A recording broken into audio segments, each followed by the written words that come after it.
즉 말해서 치우침이 없는 치법이기 때문에 환자에게 최소한 덕은 줄지언정 해는 없다는 겁니다.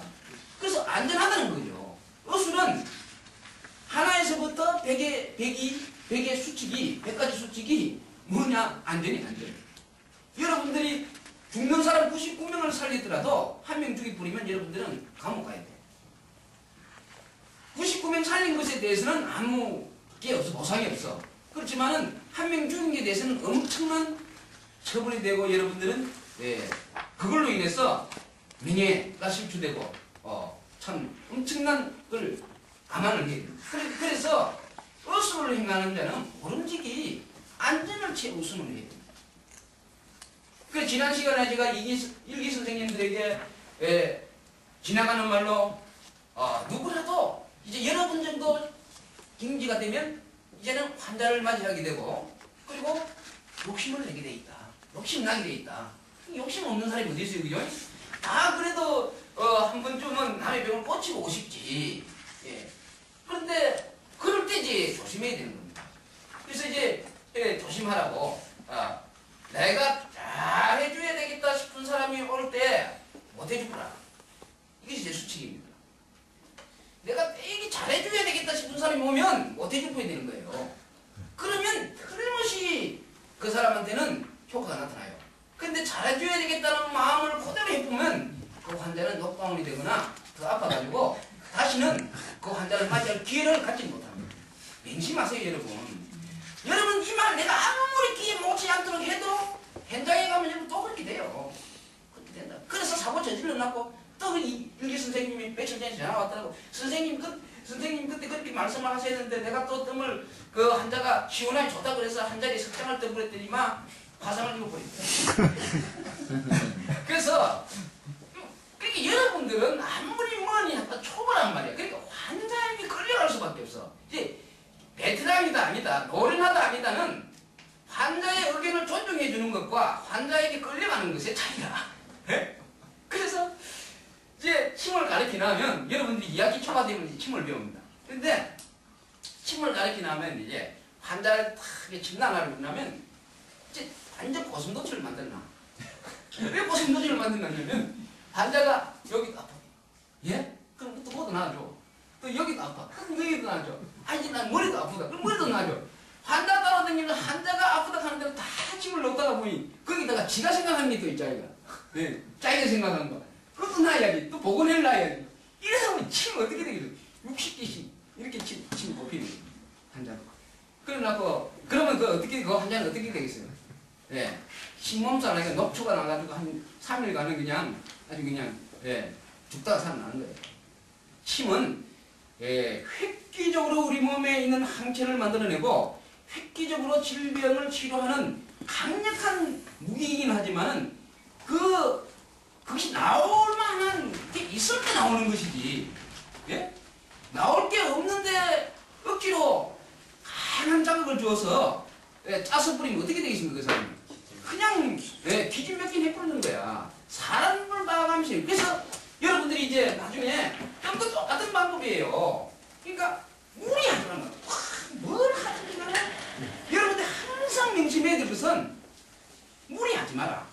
그래서 귀에 못이 않도록 계속 주의사항을 얘기하고 하다 보면 여러분들이 어느새 그것이 습관이 되어버려요, 이제는. 그래서 내놔도 밖에 내놔도 사고 안 치는 거예요. 근데 꼭 공부 조금 하다가 찌부찌부 나가는 사람들이 꼭 사고를 쳐요. 그건 거의 99%예요. 공부 조금 하다가 보건일 조금 배우고 뭐 일 조금 해가 배워가지고 나가잖아요. 그러면 꼭 사고를 쳐요. 그 다음에 보면 환자 데리고 와요. 문제 이렇게 자기 해결이 안 되거든. 결국 누구한테 데리고 와요? 나한테 데리고 오는 거죠. 네. 그래서 어쨌든 간에 여러분들이 공부를 잘하고 못하고 이것이 중요한 것이 아니라 1년이라는 과정을 여기서 빼오고 나면 최소한 사고 치는 사람은 안 생겨요, 여기서.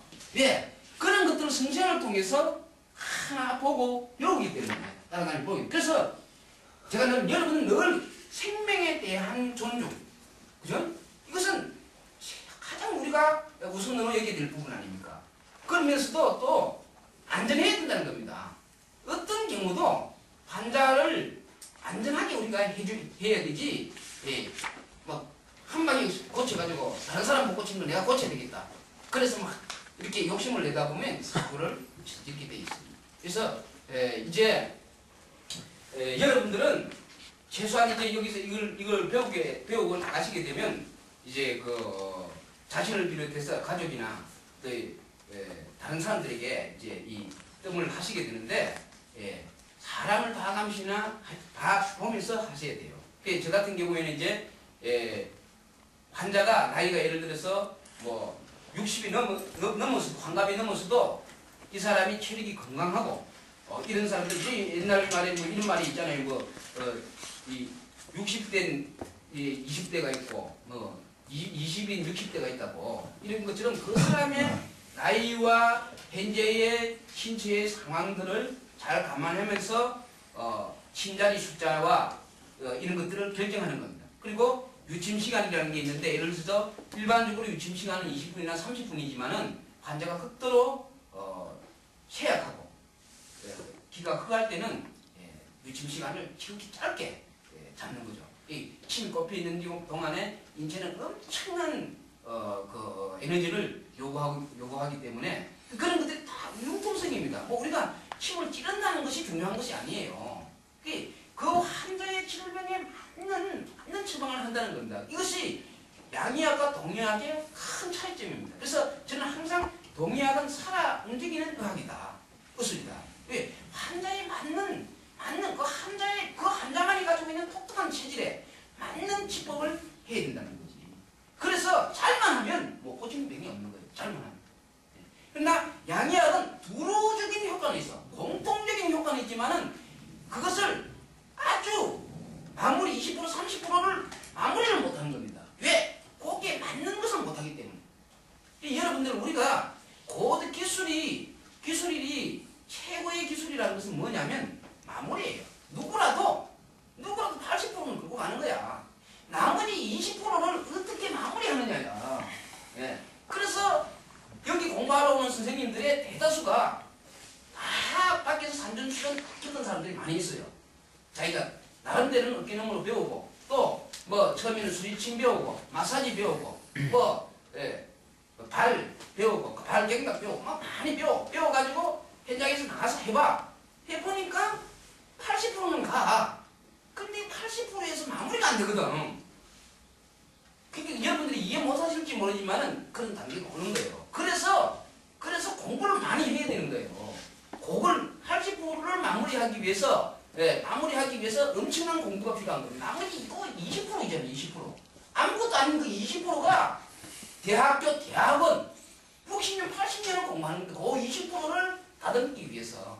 그런데 그래서 여러분들이 이제 이 과정을 통해서 1년간을 통해서 한다 보면 저는 최소한 일반적인 어떤 경우에도 어떤 환자를 만나서도 나름의 어떤 대책을 세울 수 있는 이런 걸로 하고, 보건 일자리는 바로 화타나 편작 역대의 명의들이 만들어낸 것이기 때문에 욕심 부리지 마시고 무슨 환자가 오든지 간에 이 자리만 해서 보내면 일단은 50점을 따고 들어가면 여러분들 실력에서 50점 따고 들어가면 엄청나게 따고 들어가는 거죠.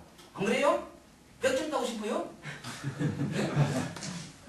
아니, 여러분들의 실력과 입지를 알아야지. 여러분들이 이제 그런 말도 채 못되는 입장에서 환자한테 50%를 얻어낸다는 것은 대단한 거예요. 그래서